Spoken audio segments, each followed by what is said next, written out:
Léoumidouo, village situé à 115 km de Bouna, a vécu des moments chauds les vendredis 25 et samedi 26 mars dernier. Des événements qui ont occasionné 3 morts et plusieurs blessés, dont 2 gendarmes grièvement atteints.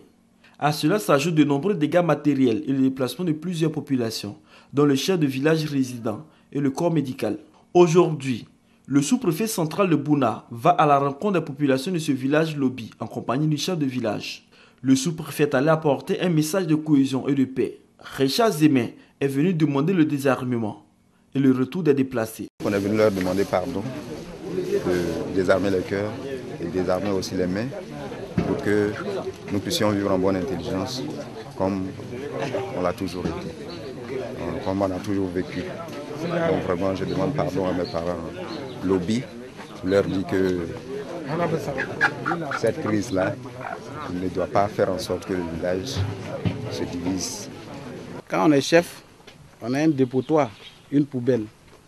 Je demande à tout le monde, tous ceux qui sont en brousse, à commencer par le chef résident, mon grand frère, ma maman, mes grands-sœurs, mes parents, tous ceux qui sont en brousse aujourd'hui, parce que j'ai demandé à héberger des personnes étrangères de regagner le village.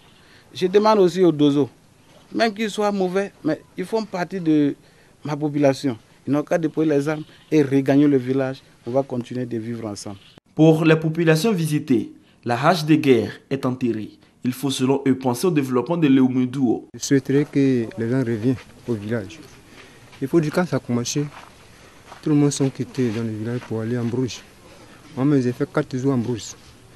Mais ça avant que soit ici arrivé. Mais ce que le préfet a dit, je voudrais que la population revienne au village pour que la paix soit. Nous puissions rester ensemble comme d'habitude.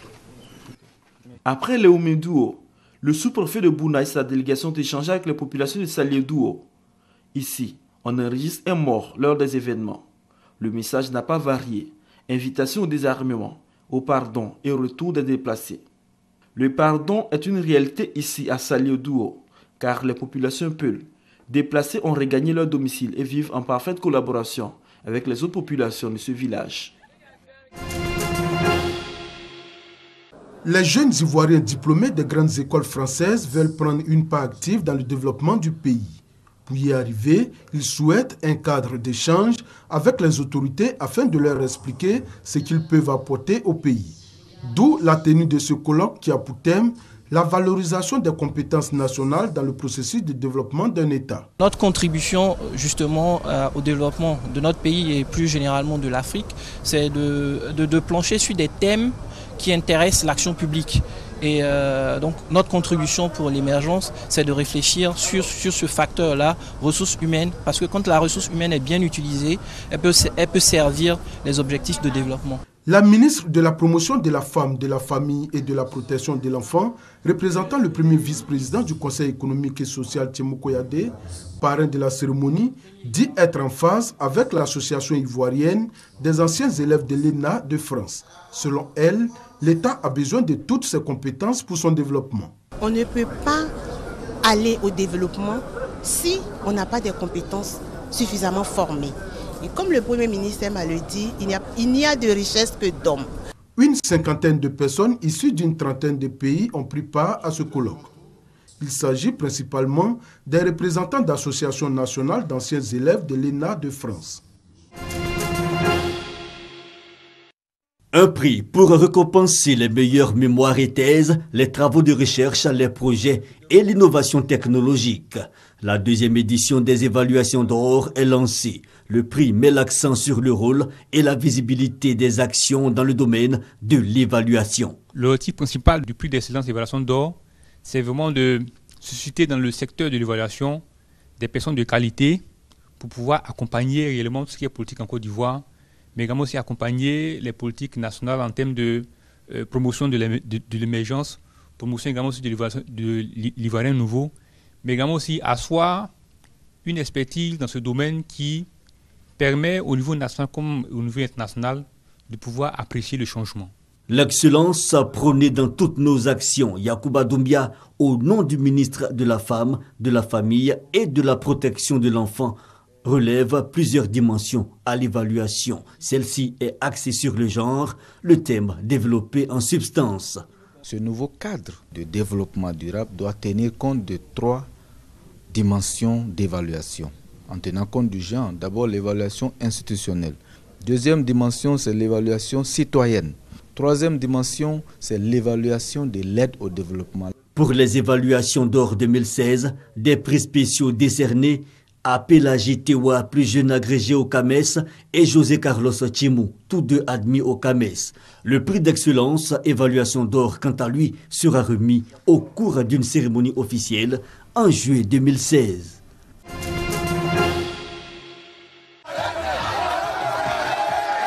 Ce dimanche 13h30, ambiance chaleureuse à la plage de Grand Bassam au quartier France, 3 semaines après les événements malheureux. Ici, en faisant attention à la marée haute, cet autre groupe de jeunes se baigne. Tous se divertissent sous la surveillance des forces de l'ordre et de la police maritime.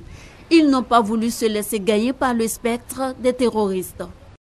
Malgré ce qui s'est passé, nous on vient toujours pour rassurer les gens que ça va, la situation est calme. Ils viennent de Yopougon, ils sont venus avec un convoi pour venir s'amuser un peu. Vous voyez, il y a beaucoup d'hommes et tout le monde s'amuse, ça se passe très bien. On est venu en convoi à Zadje, c'est la meilleure plage.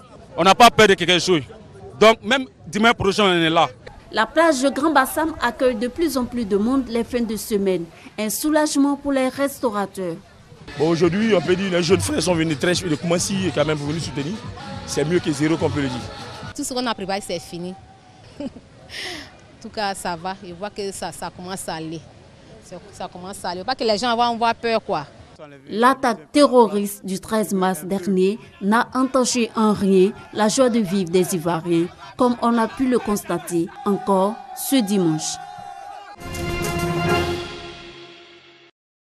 12 jours après sa fermeture pour cause d'attentats terroristes, l'aéroport international de Bruxelles rouvre ce dimanche ses portes. On espère qu'il n'y aura pas trop de problèmes, il n'y aura pas trop d'attentes aussi. Je pense que c'est l'aéroport le plus sécur du monde, non? Pour l'instant. D'un côté, c'est un bon signe, de l'autre côté, je ne sais pas comment on peut réagir au sentiment qu'on va avoir en pensant que autant de personnes sont mortes là. Une ouverture partielle sous haute surveillance, seulement quelques passagers. La peur résiste aux assurances données par les autorités. Effectivement, c'est que, bon, comme tout le monde, on a un peu de peur, mais bon, il faut quand même surmonter sa peur aussi. Seulement 3 vols symboliques de la compagnie belge, Bruxelles Airlines, partiront à destination de la Grèce, du Portugal et de l'Italie pour ce premier jour. J'ai reçu un email, 2 emails. En fait, ils ont changé l'heure de départ. Et aussi un appel de la part de Bruxelles Airlines, et en confirmant que je démarre bien de Zaventem. Les travaux de rénovation du hall de départ de l'aéroport sont encore en cours. Il a été le théâtre d'un double attentat suicide le 22 mars, suivi d'une explosion dans le métro bruxellois, faisant 32 morts et 340 blessés.